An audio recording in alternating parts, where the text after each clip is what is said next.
हाँ जी, अस्सलाम वालेकुम एवरीवन, कैसे हैं आप सब? उम्मीद करती हूँ आप सब खैरियत से होंगे। अल्हम्दुलिल्लाह यहाँ भी हम सब खैरियत से हैं।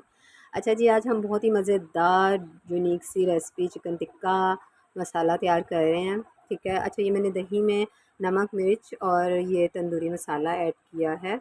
ये तंदूरी मसाला वो मैंने बना ली थी थोड़ी सी, तो मुझे याद आया कि मैंने वीडियो भी बनानी है। फिर मैं जल्दी से मोबाइल लेकर आई और बनाना शुरू कर दी। मैंने इसमें तकरीबन 1 चम्मच नमक, सॉरी सुरख मिर्च, हाफ़ टी स्पून मैंने इसमें काली मिर्च और साथ में सिर्फ नमक ऐड किया। अच्छा यहाँ पे मैं एक भरा टमाटर और 4 से 5 हरी मिर्चों का ना मैंने पेस्ट बना लिया अलग से, इसको ब्लेंडर में डाल के। और ये जो ऑयल मैंने है तकरीबन इसमें भी मैंने ये हाफ़ कप ऑयल लिया। अब इसमें सिर्फ हम चिकन पीसेस जो थे ना वो ऐड करेंगे और इसको अच्छे से फ्राई करेंगे। इसमें जो भी इसमें मसाला इसमें जो भी आधे घंटे के लिए आपने मैरिनेट करने के लिए भी रख देना है उसको। और जो भी इसमें ये मसाला लगा होगा इसका जब तक पानी बिल्कुल ड्राई नहीं हो जाता ना, जैसे दही का पानी बिल्कुल खुश्क नहीं हो जाता। अब मैंने सारा चिकन ऐड कर दिया है, तो मैं इसको ना अच्छे से इसका ना हाई फ्लेम पे इसको पकाऊंगी, इसको फ्राई करूँगी बल्कि ऑयल में ना। ऐसे ही पहले एक साइड करूँगी फिर दूसरी साइड और फिर इसको अच्छे से ऑयल में ही इसको भून लूँगी। चलिए जी, इसकी अब करते हैं साइड चेंज।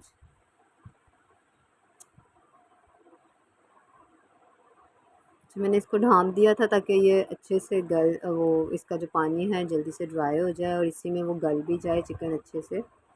इसकी साइडें चेंज करेंगे। देखें इसमें दही का पानी निकल रहा है और जैसे ये बिल्कुल ड्राई हो जाएगा। एक्चुअली मेरा ना मैंने कैमरा हाथ में मोबाइल पकड़ा तभी मेरी ना इतनी अच्छी वीडियो नहीं बनी है, थोड़ी सी ख़राब हो गई, लेकिन अभी आपको मैं दूर से दिखाती हूँ।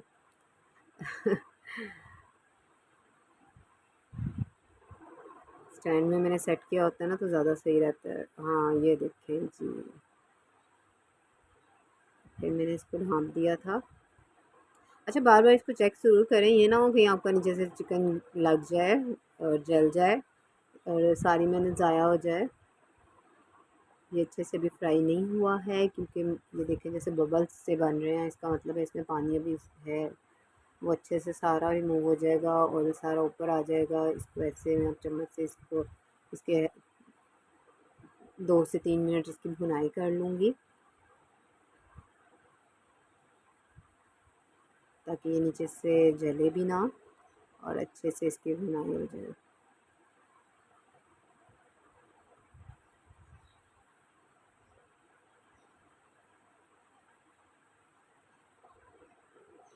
ये देखें अब तकरीबन ऑलमोस्ट सारा ऑयल ऊपर आ चुका है, ड्राई हो चुका है दही का पानी। और अब हम इसमें ऐड करेंगे वो जो मैंने टमाटो पेस्ट तैयार की थी हरी मिर्चियों की और टमाटर की, वो इसमें ऐड कर देते हैं। और अब इसका पानी जब तक ड्राई नहीं होगा तो फिर तब तब के लिए हम इसको ढाँप के रख देते हैं और इसको हाई फ्लेम पे ही आप पकाएंगे। ठीक है, medium to high, low flame पे नहीं मैंने इसे पकाया था, इसे मैंने हाई फ्लेम पे ही पास खड़े होकर ही बना लिया था। भाई जल्दी से तैयार हो जाता है।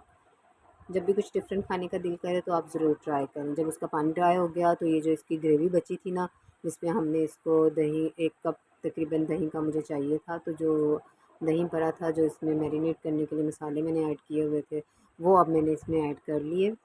ठीक है, अब मैंने फिर इसको ढाँप दिया और हाई फ्लेम पे पकाया और बार-बार इसको मैं चेक करती रही। हाँ जी, तो ये जी हो चुका है, कहीं नीचे से लग ना जाए। दही जब आप ऐड करते हैं तो वो लाज़मी है जल्दी से नीचे से जल जाता है, इसीलिए आप लाज़मी चेक करें। ये मेरा ऑलमोस्ट रेडी है, तो मैंने इसमें हरी मिर्चें बारीक कटी हुई और साथ में धनिया ऐड कर दिया।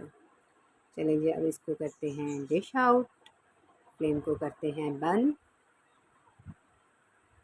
हाँ जी, ये देखें जी माशाल्लाह से बहुत ज़बरदस्त तैयार हो चुका है, बहुत ही मज़ेदार किस्म का। ये देखें, इसकी थिकनेस देखें। अगर आपको ग्रेवी थोड़ी ज़्यादा रखनी है तो आप टमाटर जैसे मैंने अगर 1 ऐड किया है तो आप 2 ऐड कर लीजिए, दही आप थोड़ा ज़्यादा ऐड कर लीजिए। बहुत ही मज़ेदार और मसालेदार रेसिपी पसंद आई हो तो मेरे चैनल शेयर कीजिए। अल्लाह हाफ़िज़।